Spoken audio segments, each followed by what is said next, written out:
Siergiej Jesienin, Hachor. Na śląski przetłumaczył Mirosław Syniawa. Dyszczyk snuży mokrymi mietłami łąki z badziek, co lecą z wierzb szarych. Wietrze mój, liściu pluj nurączkami, jochie takim jak i ty, Hacharem. Jochie rod jak modrzuśkie gęstwiny, choćby woły, co ciężko stąpają brzuszyskami, kaj liść z gzipich drinie, stromą szczamy do kolon murckając. Moje stado już idzie sam ryże, wtórz je lepiej ode mnie wysłowio. Widza, jak śmiwek ślot liże, kiedy noga człowiecza ostawia. Rusi moja drzewianno i święto, joch twój piewca i wołek jedziny. Futrował żech rezedom i miętom, jonkor wierszy zrodzony z gadziny. Zbon miesiączka północy chyć z wyżyn i niech mleko od brzuzek cię skusi, kercho wzdosie rękami od krzyży chciałby kogoś festelnie przydusić. Czorny strach wziął po górkach się smykać, rojbra złość ciśnie się do zogrody, joch soronia jak kanc i zbójnika i w krwi końskiej odsusnął mi złodziej.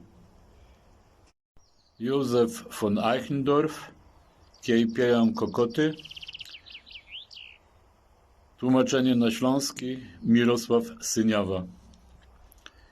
Kiej pieją kokoty na dachach, miesiączek lampa pucuje, gwiazdy skończyły wacha, teraski Pan Bóg wachuje. Dante Alighieri,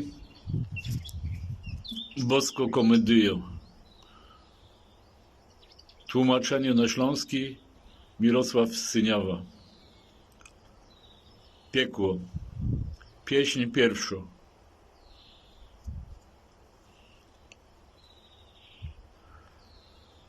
W postrzodku rajzy, co ją życiem zwie się, jak mi się proste drogi kaj straciły, to oros w ciemnym ujrzał rzech się lesie. Ciężko mi będzie znaleźć tyle siły, co by wam powiedzieć, jak tam dziko było, jak mi bojączki w myślach zaś odżyły, jak mi się gorzko od tego zrobiło. Gdyż jak już wspomnę, co tam z not dobrego o inkszym przyjdą, co mnie się trafiło, nie wiem. Nie wiem, jakże się do lasu dzikiego dostał, bo spanie fes mnie brało, tymu też ślodrzech z chodnika prawego. Potem żech zaszł pod góra niemało, kaj był już koniec doliny głębokiej, wszystko tam serce strachem srogim żgało. Gdyś patrza na wierzch i widza, że stoki już się w promienie uoblikły radośnie gwiazdy, co wiedzie ludzi w świat szeroki. I nie dopolą mi już tak nieznośnie strach, co mi w sercu krew rozhuśtał cało, w tamta noc, kiedy przyszła mi żałośnie.